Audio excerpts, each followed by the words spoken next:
Hello, friends.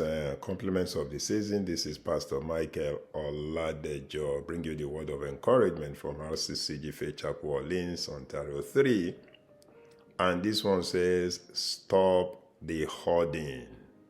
Stop the hoarding. Proverbs 11:24.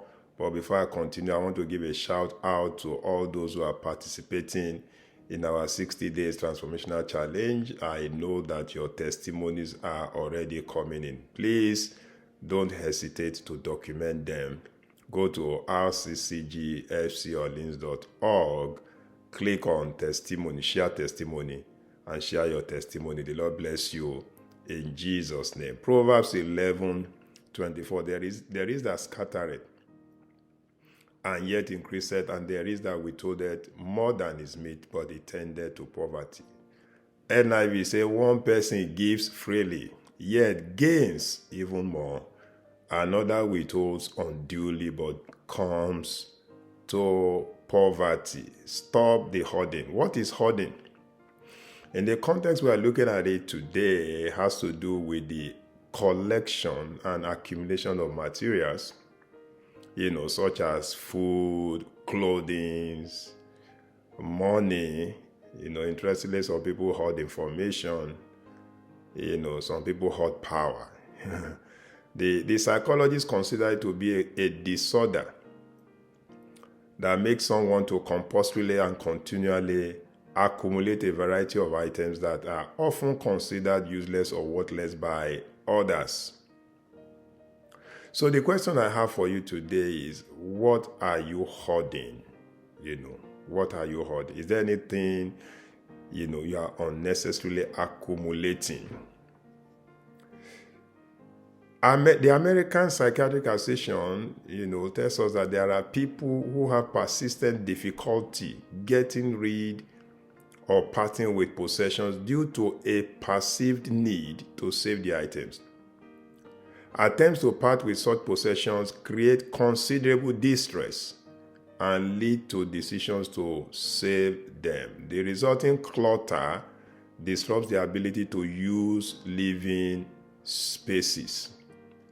In fact, extreme cases are considered a mental health situation. Let's quickly look at a few reasons why people hoard. Number one is due to childhood experiences. Some researchers believe hoarding can relate to childhood experiences of losing things, not owning things, or people not, being cared for. This might include experiences like money worries or living in poverty while growing up. Having your belongings taken or thrown away by someone. Sometimes it could be emotional abuse, where people's basic needs weren't met, or they were not treated with care and support. Another reason people hoard is due to perfectionism. They are looking for the perfect time, to take perfect decision. As a result, they keep accumulating materials. I know somebody like that. Every summer when I'm, engaging with a person, bring these items, let's give them out at the big giveaway hour. The person will tell me, I'm waiting for the perfect time to ship these items to Africa. Another reason people hoard is due to experience of trauma or losses.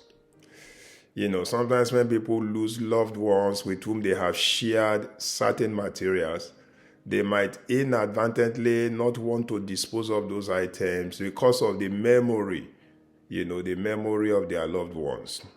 Another reason is due to family history and habits.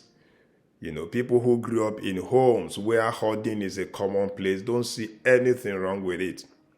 Lastly, people hoard as a result of boosting personal ego, exhibiting selfishness and pride.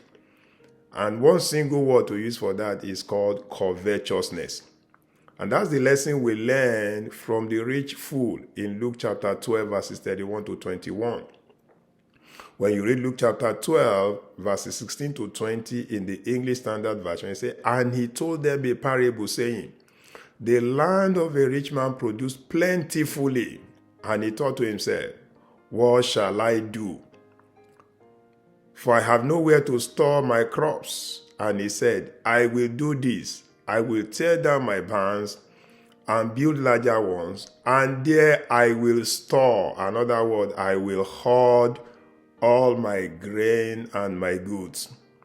And I will say to my soul, so you have ample goods laid up for many years. Relax, eat, drink, be merry. In verse 20, but God said to him, fool, this night your soul is required of you, and the things you have prepared, whose will they be? The things you are hoarding, the things you are refusing to give up, because that was the problem of this rich fool. Never thought of sharing, never thought of giving. He kept on hoarding. Whose will those things be when the Lord calls you home? We have a big lesson to learn from Wigwe. Thank God that he was a giver. In 1 Timothy chapter 6 verse 7, for we brought nothing into this world, and it is certain we can carry nothing out. The Lord bless and keeps you, cause his face to shine upon you. The Lord be gracious unto you and grant you peace. Go and be your best. God bless. Bye.